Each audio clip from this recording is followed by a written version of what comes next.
નમસ્કાર દર્શક મિત્રો, ધી લોકસત્તા શોમાં આપનું સ્વાગત છે।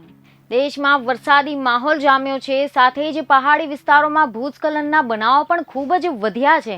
જાણે પથ્થરો આફત બનીને આસમાનથી વરસી રહ્યા હોય તેમ દ્રશ્યો સર્જાઈ રહ્યા છે। તેમાં ગઈકાલે હિમાચલ પ્રદેશના કિન્નૌર જિલ્લામાં મોટી દુર્ઘટના સર્જાઈ છે। અહીં ખુશીના પળો વિતાવવા માટે આવેલા લોકોના માથે મોત તૂટી પડી હતી।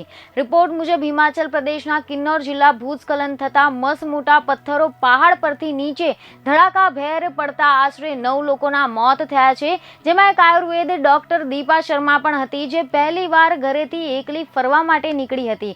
પરંતુ કોને ખબર હતી કે આ તેની છેલ્લી ક્ષણ હશે જેમાં તે પોતાનો જીવ ગુમાવી બેસશે। આ અંગે વધુ જાણકારી આપીશું, પરંતુ તે પહેલા જો તમે અમારા વિડીયો યુટ્યુબ પર જોડાયા તો અમારી ચેનલ ધી લોકસત્તાને સબસ્ક્રાઇબ કરો, વધુ વિડીયોના નોટિફિકેશન માટે બેલ બટન દબાવો અને જો તમે અમારા વિડીયો ફેસબુક પર જોડાયા તો લાઇક, ફોલો અને શેર કરો।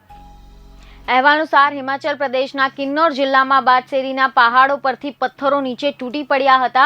તમને જણાવી દઈએ કે આ દુર્ઘટના રવિવારે બપોરે 1:30 કલાકે બની હતી। સાંગલા ચિતકુલ રોડ પર બાદશેરી નજીક ખડકો પડ્યા હતા। સાંગલા તરફ જતો ટેમ્પો ટ્રાવેલ પણ તેની ઝપેટમાં આવી ગયો હતો, જેમાં કુલ 11 લોકો સવાર હતા। તેમાંથી 9 લોકોના મોત નીપજ્યા હતા, તો 8 મુસાફરોનું ઘટના સ્થળે જ મોત નીપજ્યું હતું, જ્યારે એકનું હોસ્પિટલે લઈ જતા રસ્તામાં મોત નીપજ્યું હતું। આ દુર્ઘટનામાં એક સ્થાનિક નાગરિક પણ ઘાયલ થયેલ છે। આ સાથે જ મૃતકોમાં સોશિયલ મીડિયા પર ફેમસ આયુર્વેદ ડોક્ટર દીપા શર્માએ પણ પોતાનો જીવ ગુમાવ્યો છે, જેમાં ઘરથી પહેલીવાર એકલી ફરવા નીકળેલી દીપાએ કુદરતી સૌંદર્યની મજા માણતી કેટલીક તસવીરો પણ પોસ્ટ કરી હતી, જે બાદ તેમના નિધનથી સોશિયલ મીડિયા પર તેમના ચાહકોમાં શોકની લાગણી વ્યાપી ગઈ છે। રિપોર્ટ મુજબ પીએમ નરેન્દ્ર મોદીએ અકસ્માત અંગે દુઃખ વ્યક્ત કર્યું છે, જેમાં તેમણે કહ્યું છે કે આ અકસ્માતમાં પોતાનો જીવ ગુમાવનારા લોકો પ્રત્યે તેમને શોક છે। ઘાયલોની સારવાર માટે સંપૂર્ણ વ્યવસ્થા કરવામાં આવી છે। હિમાચલ પ્રદેશના કિન્નૌરમાં થયેલ ભયાનક અકસ્માતમાં પોતાનો જીવ ગુમાવનારાઓના પરિવારોને 2 લાખ રૂપિયા આપવામાં આવશે, જ્યારે આ દુર્ઘટનામાં ઘાયલ થયેલા લોકોને 50,000ની સહાય કરવામાં આવશે। આ ઉપરાંત ગૃહમંત્રી અમિત શાહ, ભાજપના રાષ્ટ્રીય અધ્યક્ષ જેપી નડ્ડા, રાજ્યપાલ રાજેન્દ્ર વિશ્વનાથ સીએમ જયરામ ઠાકુર, માહિતી અને માસ કોમ્યુનિકેશન પ્રધાન અનુરાગ ઠાકુરે પણ અકસ્માતમાં જીવ ગુમાવેલા લોકો પ્રત્યે શોક વ્યક્ત કર્યો છે।